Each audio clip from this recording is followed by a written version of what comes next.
Hello ನಮಸ್ಕಾರ ಎಲ್ರಿಗೂ, welcome to ನಾನು ನನ್ನ ಮಿನಿ ವ್ಲಾಗಿಗೆ. ಗೊತ್ತಿಲ್ಲದಲ್ಲೇ ಇರೋರಿಗೆ ಇದು ಹೊಸ ಪರಿಚಯ ಆಗಿರ್ಬೋದು, ಆದರೆ ಬ್ಯಾಂಗ್ಳೂರಲ್ಲಿ ಇರೋರಿಗೆ ಮಾತ್ರ ಇದು ಗೊತ್ತಿರುತ್ತೆ. ಈ ಜಾಗ ಯಾವುದು ಅಂತ ನಿಮಗೆ ಗೊತ್ತಾಗಿರುತ್ತಲ್ವ ಈಗಾಗಲೇ.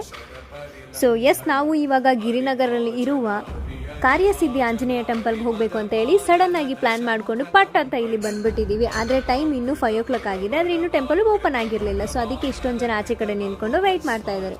ಈಗಾಗಲೇ ತುಂಬ ಜನ ನಿಂತ್ಕೊಂಡು ಆಲ್ರೆಡಿ ವೆಯ್ಟ್ ಮಾಡ್ತಾ ಇದ್ದಾರೆ ಅಂತ ಹೇಳ್ಬಿಟ್ಟು ನಾವು ಚಿಕ್ಕದಾಗಿ ವಾಕಿಂಗ್ ಹೋಗ್ಬಿಟ್ಟು ಕಾಫಿ ಕುಡ್ಕೊಂಡು ಬರೋಣ ಅಂತ ಹೇಳ್ಬಿಟ್ಟು ಅಲ್ಲೇ ಇರೋ ಹೋಟೆಲ್ ಹತ್ರ ಹೋಗ್ತಾ ಇದ್ದೀವಿ.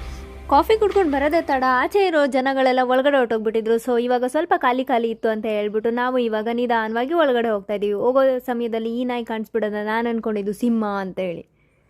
ಸ್ಯಾಟರ್ಡೇ ಆಗಿರೋದ್ರಿಂದ ಜನ ಕೂಡ ಹಾಗೆ ಸಖತ್ತಾಗಿ ಬಂದಿದ್ರು. ಎಲ್ಲರೂ ಕೂಡ ಕಾಯಿ ಕಟ್ಟಕ್ಕೆ ವೆಯ್ಟ್ ಮಾಡ್ತಾ ಇದ್ದಾರೆ. ಇಲ್ಲಿ ಏನಕ್ಕಪ್ಪ ಕಾಯಿ ಕಟ್ತಾರೆ ಅಂತ ಹೇಳಿದ್ರೆ, ಆಗೋ ಕೆಲಸಗಳೆಲ್ಲ ಕಾರ್ಯಸಿದ್ಧಿ ಆಗುತ್ತೆ ಅಂತ ಹೇಳ್ಬಿಟ್ಟು ಈ ಆಂಜನೇಯನ ಟೆಂಪಲ್ ಹೆಸರೇ ಬಂದ್ಬಿಟ್ಟು ಕಾರ್ಯಸಿದ್ಧಿ ಆಂಜನೇಯ ಟೆಂಪಲ್ ಅಂತ ಹೇಳಿ. ಸೊ ಅದಕ್ಕೆ ಇಲ್ಲಿ ತುಂಬ ಜನ ಬಂದು ಕಾಯಿ ಕಟ್ಟಿ ಪೂಜೆನ ಮಾಡ್ಕೊಂಡು ಹೋಗ್ತಾರೆ.